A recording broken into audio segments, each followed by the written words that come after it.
এখন ঘড়িতে বাজে পাক্কা 3টে। আমি এই ভিডিওটা এখন করব, তারপরে যখন আপলোড করব আর তোমরা যখন দেখবে আমি জানি তখন একদম দুপুর গড়িয়ে বিকেল হয়ে যাবে।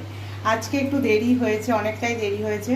কালকে পুজো ছিল, আজকে উঠতে একটু দেরি করেছি কারণ গাটা ভীষণ ম্যাজ করছিল। যাই হোক, আজকে কি করেছি এবং একটা আমি রান্না, এই যে রান্নাটা দেখছো এটা আমি পুরো নিজের পছন্দ মতো করেছি। জানি না কেমন হবে খেতে, সবাই যেভাবে করে আমি সেভাবে করিনি। চলো এটা দেখিয়ে দিচ্ছি কি করেছি আগে, তারপরে এটা বলছি। চিংড়ি হলেই আমার জানো, চিংড়ির মাথা দিয়ে আর আলু দিয়ে একটা ভাজা হয়, এটা খেতে ভীষণ ভালো লাগে। তোমরা খেতে পারো যাদের বাড়িতে চিংড়ি আনো। চিংড়ির মাথা আলু দিয়ে ভেজেছি। আর একটা জিনিস আজকে করেছিলাম সকালে, দেখো একটু ভাত ভাজা ছিল সকালের, কালকের ভাতটা ছিল আলু পেঁয়াজ দিয়ে ভেজেছি, সেটাও একটু আছে।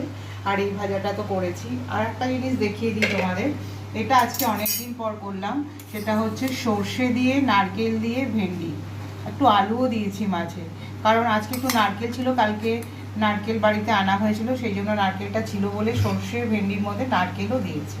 এটা একটা ভালো রান্না, আমার ভীষণ পছন্দের ভেন্ডি, তোমরা জানো। আর যেটা করেছি আমি সেটা বলে দিচ্ছি এটা কিভাবে করেছি। চিংড়ি মাছটা দেখো, দেখতেই পাচ্ছ চিংড়িটার মধ্যে আমি নারকেলটা একটু পাটায় বেটে নিয়েছি।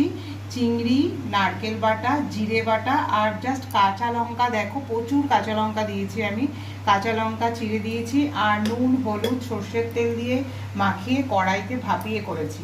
এটা কেমন খেতে হবে জানি না, একদম ভাপিয়ে করেছি। আমার মনে হয় ভালোই হবে, যেহেতু নারকেল আছে এবং তার সাথে একটু জিরে বাটাও আছে। সর্ষে বাটা দিইনি, যেহেতু ভেন্ডি সর্ষে বাটা দিয়ে করেছি সেই জন্য।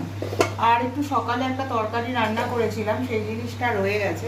সেটা হচ্ছে একটু আলুর তরকারি আছে, সকালে খেয়েছিলাম, সেই আলুর তরকারিটাও রয়েছে।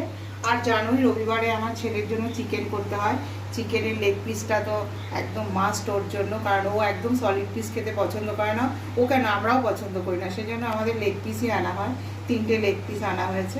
এটা একটু ঘি গরম মশলা দিয়েই করেছি। চলো তাহলে ভিডিওটা এখানেই শেষ করি।